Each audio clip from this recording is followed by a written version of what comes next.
тұрып, сәлемдесіп алайық, балалар.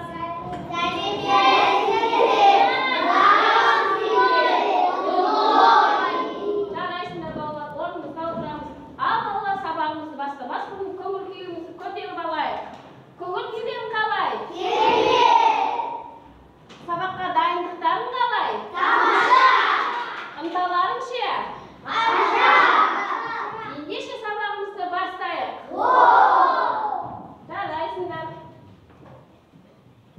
Ал балалар, сендерді 3 топқа бөлемін. Оқу орталығы, жазу орталығы, өнер орталығы деп 3 топқа бөлдім. Ал топ басшыларымызды сайлаймыз. Топ басшы аты жөніңді айт. Келесі топтың. Жарайсыңдар, орнымызға отырамыз. Алдыңғы білімді еске түсіреміз. Алдыңғы білім кім күшті ертегісі, балалар? Үйге жақсылап дайындалып келіңдер деген үйде. Қазір кім айтады? Ал Бауыржан Аяру. Аң патшасы арыстан дүниедегі ең мықты мен деп сөз қақты. Bir күні өз сөзін дәлелдегісі келді. Соңғы кезде ормандағы аңдардың бәрін шақырды. Орман шетіндегі алып тракторды кім итере алады? Итеретіндер алдыға бір қадам алдыға шықсын дейді. Сосын ешкімнен дыбыс шыққан жоқ. Сол кезде түлкі келіп арыстан, аң патшасы арыстан, бұнда сізден басқа ешкім мықты жоқ. Соған арыстан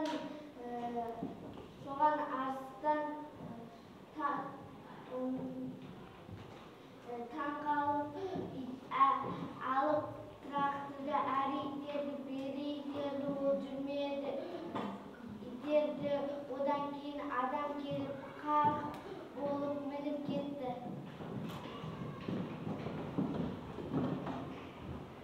Ал келесі кім шығады? Кел, Бағдаулет.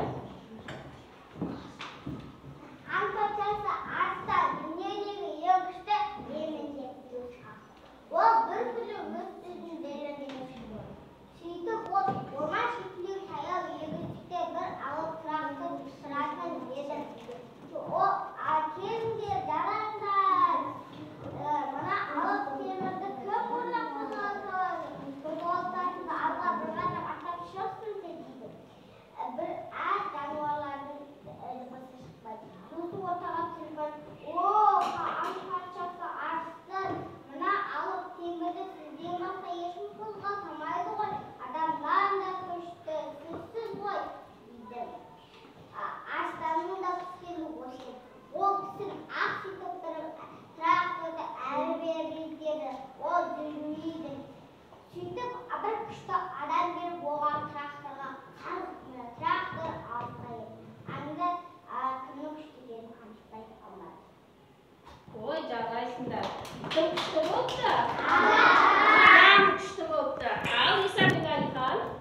Сөйтіп бір адам келіп қарғықта жүре бастады.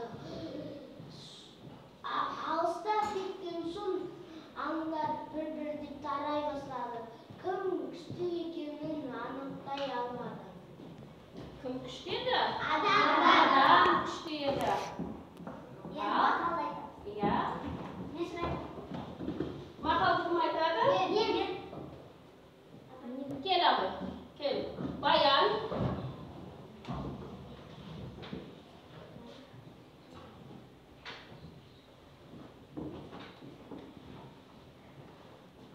Білекті бірді жығады, білімді мыңды жығады. Жарайсың. Ал. Қамболат. Топтарыңызды топбашы бағалап отырады. Білекті бірді жығады, білімді мыңды жығады. Жарайсың. Бақ келді.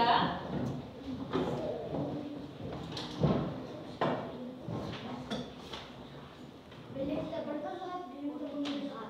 Жарайсың. Келесі топтан Саян.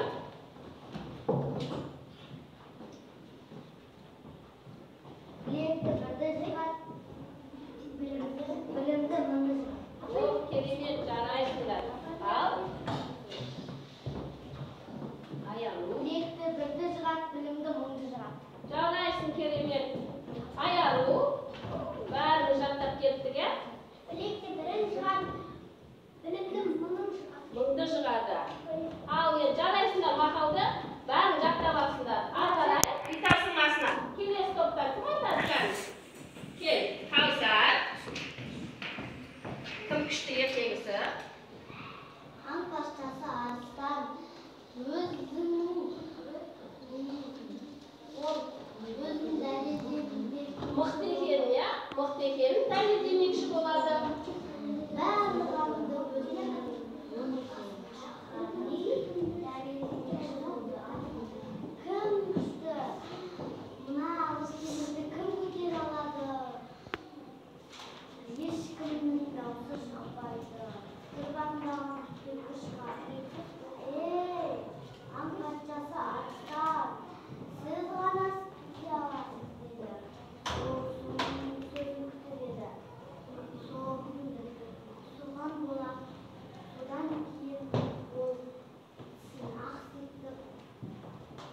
тракторды істей алды. Тракторды істеуге ой қалады. Содан кейін адам келіп оның үстіне мен секілді кім күшті екенін анықтай алмай қалады.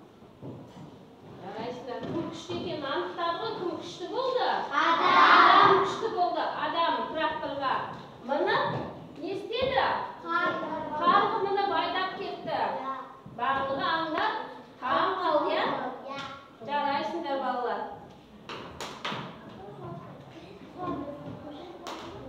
Ал балалар, қызығушылығын ояту. Ой қозғау.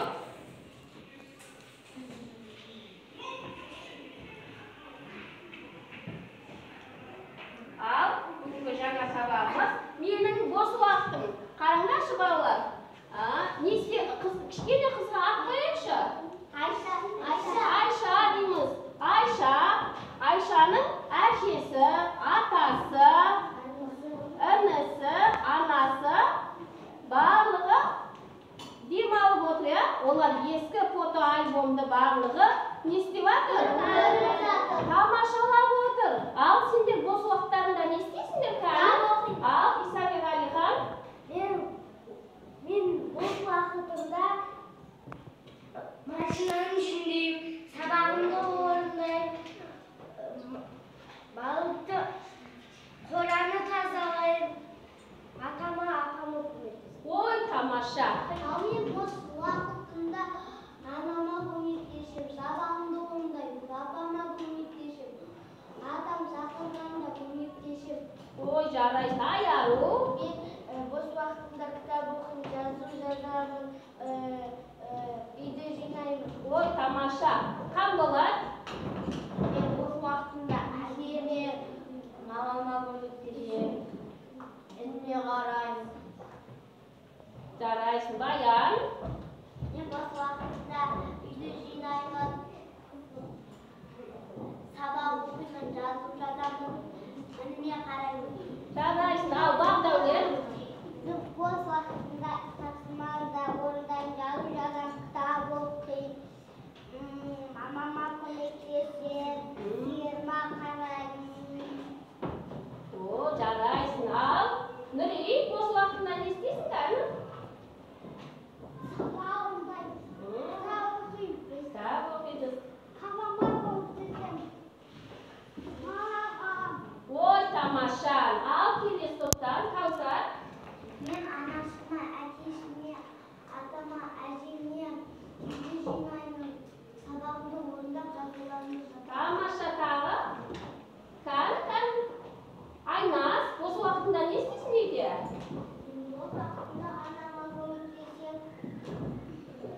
Tamаша.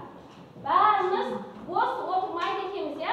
Сабақтан барлығымыз бос уақытымыз жоқ екен. Сабақ оқып болып, әрқайсымыз өзіміздің жұмыстарымыз бар екен, ya, балалар? Ал, менің бос уақытым. Енді келесі. Ал, 3 топқа 3 жұмбақ жасырам. Инесі жоқ, жібі жоқ, өрнегі жоқ, тіні жоқ. Бірақ шықып тоқиды. Мына топқа қой.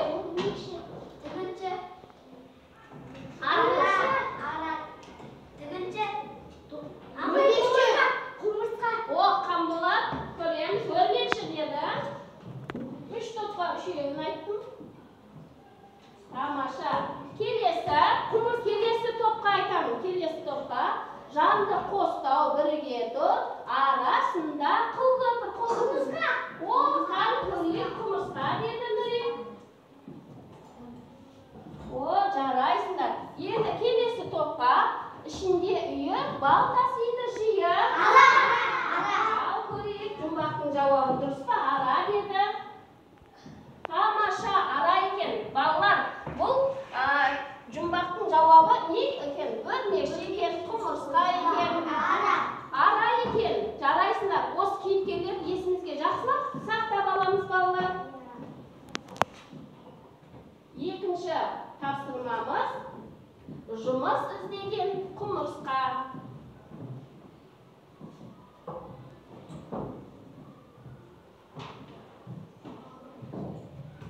Ал балалар, мен сендерге жақсылап оқып беремін.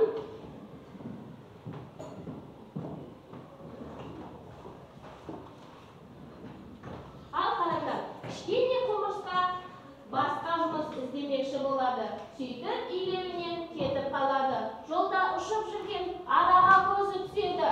Араға ұқсағысы келеді. Мен сияқты ұшып бал жинасаң бірге жүр. Құмырсқа бал жинау қолынан келмейтінін айтады. Бір кезде алдынан өрмек тоқыған өрмекші кездеседі. Өрмекшіден не істейтінін сұрайды. Мен сияқты шебер болсаң кел, өрмек тоқы дейді өрмекші. Өрмек тоқи алмайды. Сондықтан құмырсқа өз жолымен кетеді. Көрдіңдер ме, балалар? Жаңа бізді айттық, қолымыздан келетін жұмыстарды айттық. Ал құмырсқа ең бірінші неге ұқсағысы кетті? Араға ұқсағысы кетті. Бірақ ол араға ұқсап ұша алар ма құмырсқа? Жоқ, сол үшін өз жолымен кетіпті. Ары қарай неге кездесті? Өрмекшіге кездесті. Өрмекші ұқсап құмырсқа торт оқи ала ма? Жоқ.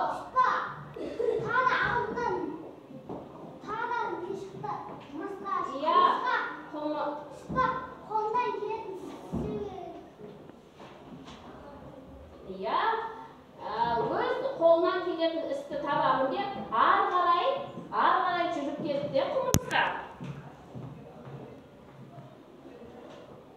Келесі болжаймыз, балалар. Ары қарай не істеді? Ары қарай өзінің досы құмырсқаны көріп қалды. Тырбаңдап, үлкен дәмді сүйрей алмай бара жатады. Досы қуанып кетеді. Екеулеп дәмді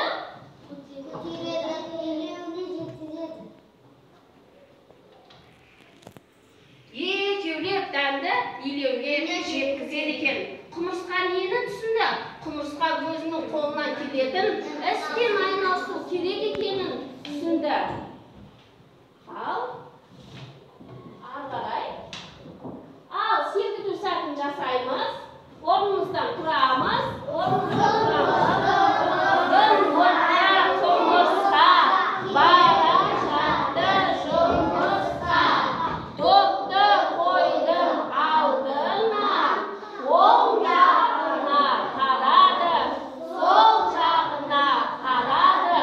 Қал екен деп ойлады. Жарайсыңдар. Сергіп алдық па, балалар? Иә. Ал келесі тапсырмаға өтеміз. Топтық жұмыс. Ал бірінші топқа құмырсқа туралы айтамыз. Екінші топ ара туралы, өрмекші туралы айтып кетеді екенбіз. Ал топтық жұмыс. Бәрін жиналамыз енді.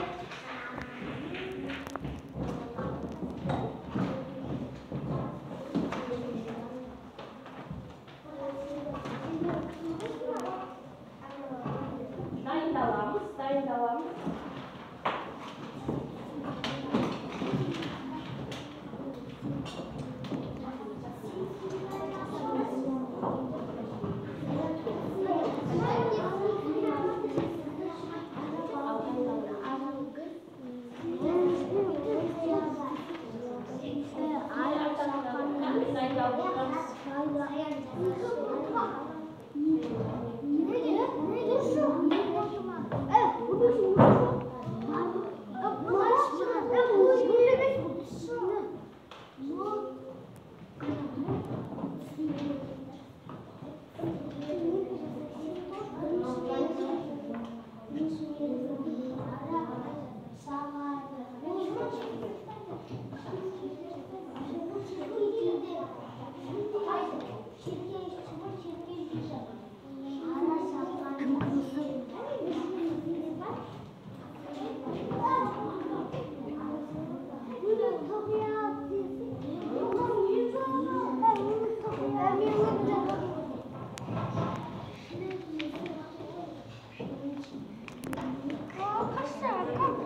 Dayınlab o'tirdilar.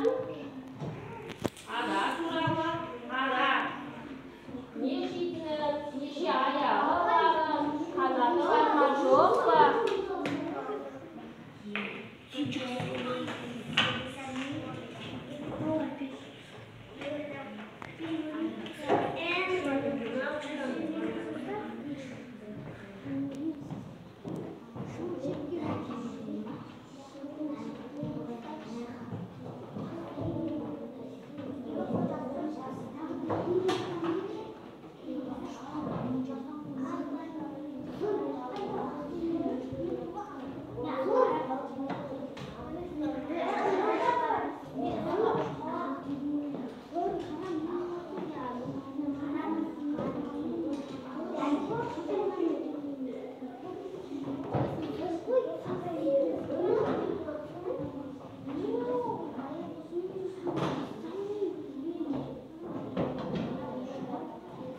Qaytib bo'ldi. Bo'lganda qo'shab o'taymiz.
Келесі топ шығарамыз.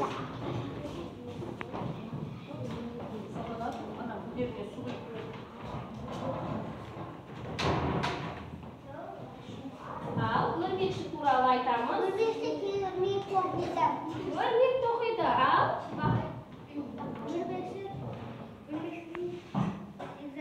сегіз аяғы бар екен. Қарап тұрып айтамыз.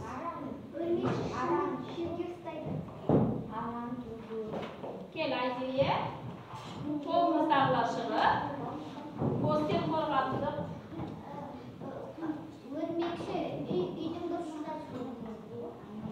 Жарайсыңдар.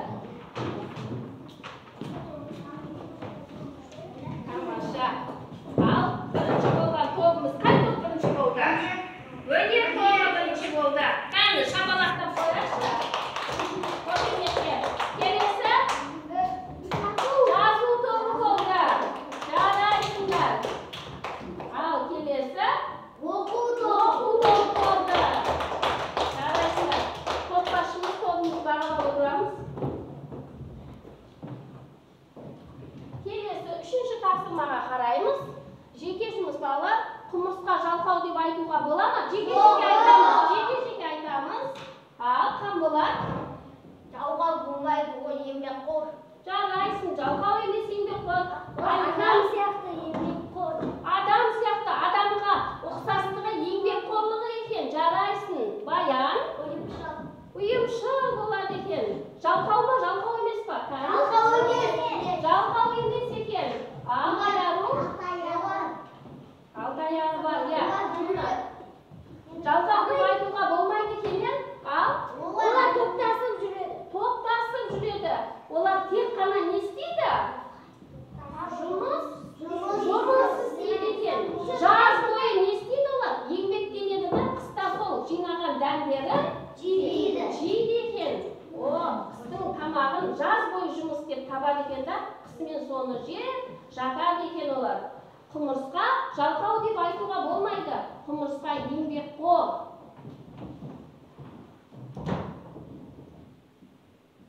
Келесі тапсырмаға қараймыз балалар. Ақынның сөзі, қараңдар. Талап, еңбек, терең ой, қанағат, рахым, ойлап қой. 5 асыл іс көнсеңіз. Балалар осы ақынның сөзін не мағынада айтқанын кәнеки? Талап дегеніміз ол, талаптанған адам барлық қиын істі не істейді? Шешеді, жолын табады екен. Талаптанып істеген жұмыстың бәрі орындалады екен. Еңбек етсең ерінбей, еңбек ету керек екен. Жалқау болмау керек екен. Терең ой. Адамдар терең ойлайды екен, бірден шешім шығармауымыз керек екен. Терең ойлауымыз керек екен. Терең ойлап, кейін шешімін шығаруымыз керек екен. Қанағат. Барлық нәрсеге қанағат қылуымыз керек екен. Осы сендердің әперген киімдеріне, әперген дәптер қаламдарына қанағат жасау керек екен. Жарайсыңдар балалар. Енді рахым деген мейірімді болу керек екен балалар. Үлкенге құрмет, кішіге қамқор болу керек екен. Үлкендерді сыйлау керек екен. Соны айтып тұр. Одан кейін 5 асыл іс бар. 5 асыл істі білесіңдер ма? Адам болу керек екен. Еңбекқор болу керек екен. Одан кейін еңбекті сүю керек екен. Жақсы адам болу керек екен. Тазалықты да сақтау керек екен. 5 асыл іс дегендеріміз осы балалар. Ақынның айтқан сөзін түсіндік па? Ақынды білеміз ба балалар? Абай құнанбай атамыз жазған екен бұны. Айтқан екен балалар. Келесі 4-ші тапсырма. Соңғы сөзді мен айтамын әдісі бойынша құмырсқа нені түсінді? Кітаптан оқимыз. Өзінің қолына келетін іспен ғана айналысу керек екенін түсінді балалар. Көрдіңдер ме? Сендер де өздерің қолдарына келмейтін іспен айналыспайсыңдар, Сендердің қолдарына кітап оқу келеді, есеп шығару келеді,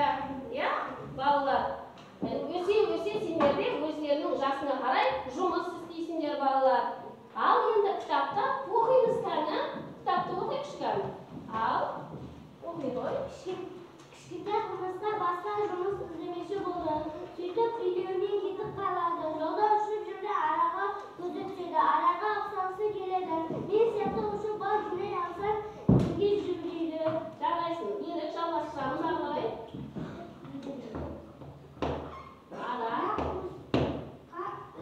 Бал жинау қолынан келмейтінін айтады.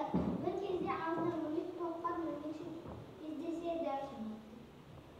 Ары қарай баян жалғастырамыз.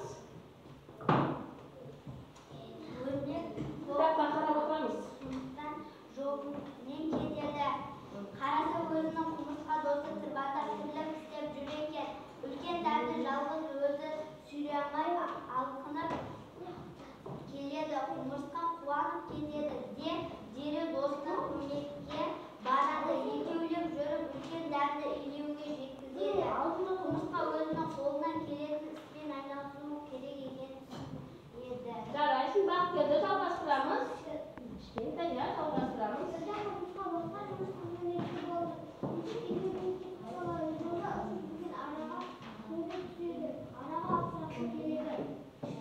Ал Бақдәулет. Мен сияқты бал жайсаң бірге жүр дейді. Ара құмырсқа бал жинап қолынан келмейтінін айтады. Қарап отырамыз қай жерге келгенін. Қарап отырамыз. Өрмекшіде де құсақты сұрайды. Ары қарай жалғастырамыз. Аяру. Мен сияқты шебер болғым келсе, өрмек тоқиық деді. Өрмекші құмырсқаға өрмек тоқи алмады деді. Содан соң өз жолымен кетті.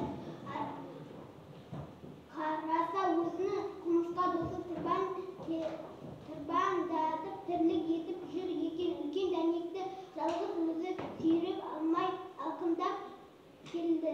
Құмырсқаға қуанып кетті де дереу досына көмектесті.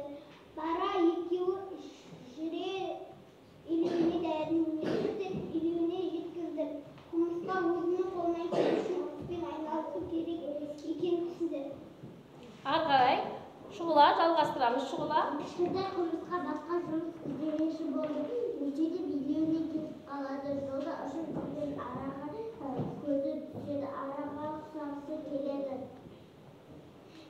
Мен сияқты ұшып бал жинай алсам бірге жүр дейді. Ара құмырсқаға бал жинай алмайтынын айтады. Бір кезде алдынан өрмек тоққан кездеседі. Жарайсың, отыр. Саян ары қарай жалғастырамыз. Келесі беттен оқи берсін. Қараса өзінің құмырсқа досы тырбандап тірлік етіп жүр екен. Үлкен дәмді жалғыз өзі сүйрей алмай алқынып келеді. Құмырсқа қуанып кетеді де дереу досына көмекке барады. Екеулеп жүріп үлкен дәмді илеуіне жеткізеді. Құмырсқа өзінің қолынан келетін іспен айналысу керек екенін түсінеді. Ары қарай жалғастырамыз. Шахмұрат. Кішкентай құмырсқа басқа жұмыс іздемекші болды. Сөйтіп үйлеріне кетіп қалды. Жолда ұшып жүрген араға көзі түседі. Мен сияқты ұшып бал жинай алсам бірге жүр дейді. Басынан бастаймыз. Айнас, баста басынан.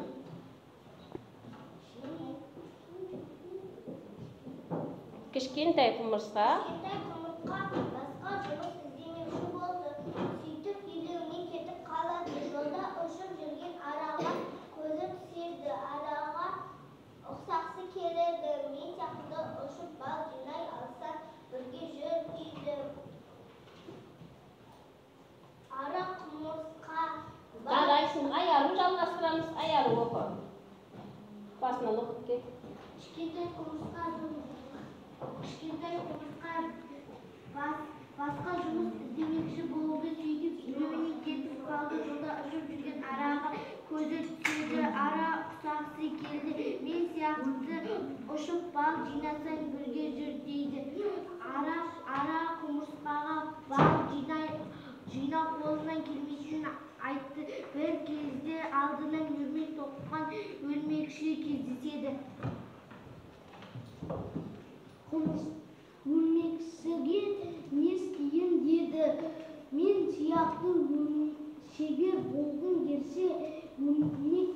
деді.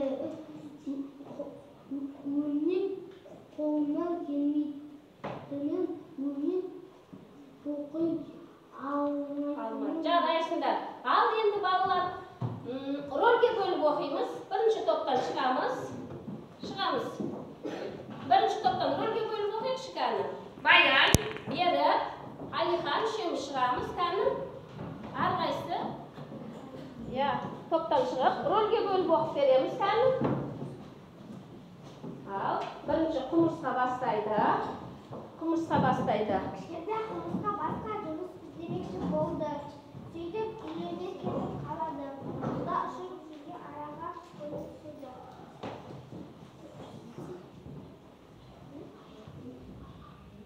Көзі араға ұстағысы келеді. Мен сияқты ұшып бал жинай алсаң бірге жүр дейді. Ара құмырсқаға бал жинау қолынан келмейтінін айтады. Bir кезде алдынан өрмекшіден не істейтінін қарайды. Мен сияқты шебер болсам кел, өрмек тоқы дейді. Өрмекші құмырсқа өрмек тоқи алмайды. Сондықтан өз жолымен кетеді. Қараса өзінің құмырсқа досы тұрғандар тілік етіп жүр екен. Досына келеді, балалар, досына келеді. Арғарай таңы, өз менімен айтсайшы арғарай. Мен жаңа түсіндіріп өттім ғой, арғарай. Неге барады ол? Досына көмекке барады. Досына көмекке барады. Досы нені тарта алмай жатады? Дәнді. Досы оған көмек береді. Жарайсыңдар. Ал келесі топ шығамызда, енді кітапсыз рөлге бөліп айтып береміз. Рөлге бөліп айтамыз. Бақдәулет, Аяру, Бақкелді. Жарайсыңдар. Топты бағалап отырамыз, топ басшы. Кішкентай құмырсқа басқа жұмыс іздемекші болды. Сөйтіп үйіне кетіп қалды. Жолда ұшып жүрген араға көзі түседі. Араға құлақсы келеді. Мен сияқты ұшып бал жинайсың бірге жүр дейді. Арқалай. Бал жинай алсаң бірге жүр дейді. Бал жинай алмайтын қолынан келмейтінін біледі. Арқалай. Не сұрайсың мені айтты. Өрмек тоқи алмайтынын айтты. Өрмекші де өрмек тоқи алмайтынын айтты. Жарайсыңдар, отырамыз. Келесі топтан Саян, қаны айтып береміз, тобымызды қорғап. Шығамыз кән.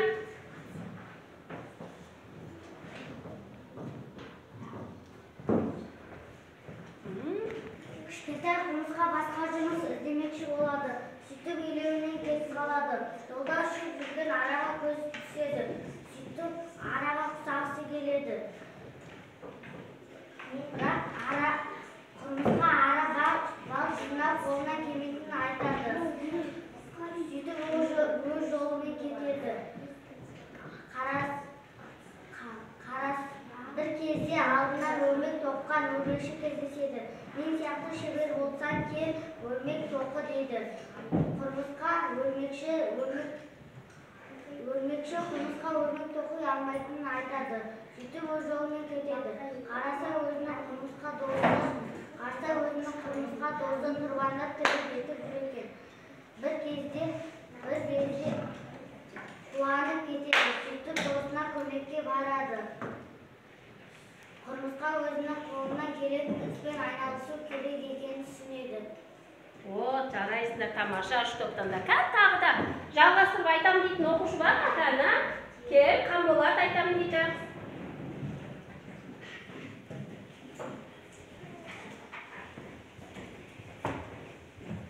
Қасым өзі сияқты тұрғанда досы жұмыс істеп жүр екен. О жүгіп барып, дәнді екеуі үйіне жеткізеді. Тамаша, жарайсың. Тағы да айтып бересіңдер бар ма? Және кел. Исабек Алихан, жарайсың, бүгін белсенді қатысып жатыр сабаққа. Кішкентай құмырсқа жұмыс араға көзі түседі. Араға құсағысы келеді. Мен сияқты бал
жалғастыр. Кәні Бақдәулет жалғастырамын дейді.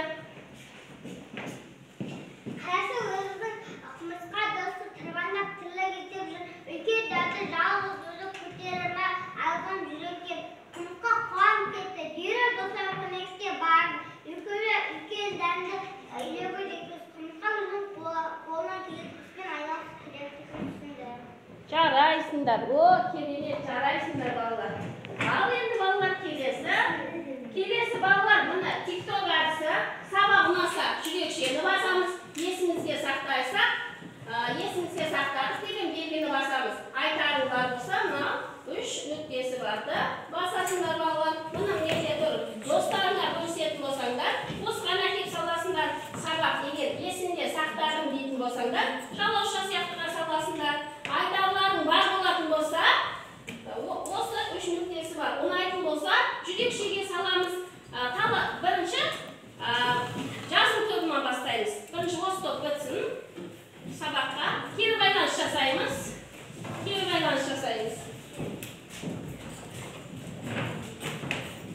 Мына топ бітсін.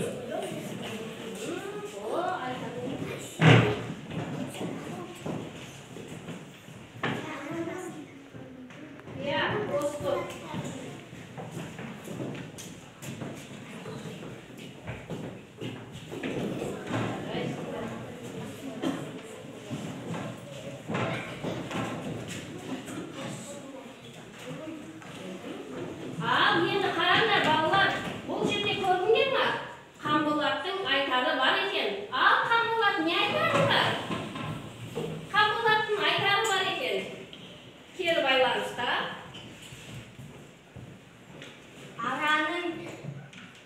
Араның не істейтінін білгім келеді. О, жарайсың, араның не істейтінін білгісі келеді екен. Ал, келесі топ.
Бес бал, бұлда 7 бал, бұлда неше бал бұлда?